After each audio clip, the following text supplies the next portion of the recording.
Ever since the 2016 Brexit referendum and the election of US President Donald Trump, betting against the wave of populism gripping many Western democracies has been a tad out of vogue. But I'm here to tell you that in less than 3 weeks, the unstoppable wave of populism will meet its match in the Dutch electoral system. You see, while Geert Wilders has been leading the polls for months, the right-wing populist best known for wanting to ban the Quran and close all mosques won't be the next Dutch PM. And while I know you were told that the US electoral college system would stop Donald Trump from occupying the Oval Office, its Dutch counterpart will stop Geert Wilders. If you want a detailed run-through of how voting works, I suggest you watch my dedicated video to that topic. But the crux of the issue is that the Dutch electoral system results in it being incredibly difficult for a single party to win majority government.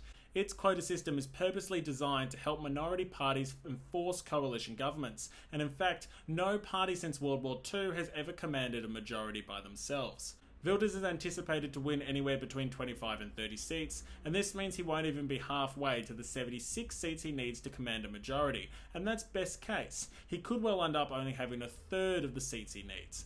After all, Wilders poured more poorly in 2012 than it was anticipated, and while he was leading Prime Minister Mark Rutte's party by 12 seats at the start of the year, that 12-seat lead has now dwindled to 1. But even if Wilders does command the largest party in the lower house, that's cold comfort if no established party is willing to work with him. Ever since Wilders and his PvdA withdrew their support from current Prime Minister Mark Rutte's government in 2012, forcing snap elections, all major parties have said they will refuse to work with him. Of course, political reality may change this, but I think it's more likely that the Dutch go back to the polls if no coalition can be formed without Wilders' support. More importantly, however, the Dutch electoral system means that Wilders might not even be given the opportunity to form his own coalition.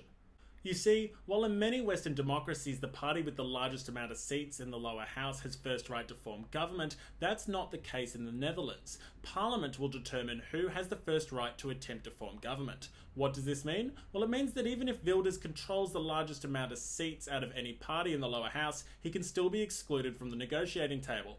The Parliament could nominate someone like current Prime Minister Mark Rutte to attempt to form a government first, and establishment parties could form a governing coalition. In fact, this has happened 3 times in Dutch history, where the party with the largest amount of seats has been excluded from the government. As a result, not only will Wilders have anywhere from a third to half the seats he actually needs to form government, but he'll also be denied the opportunity to form one in the first place. And that's why Wilders isn't as dangerous as people think he is. The electoral system essentially declaws the populist right-wing monster that's at the gates of the EU establishment. Furthermore, I haven't even mentioned the fact that he won't control the Senate. Thanks for listening to Black Swan Politics.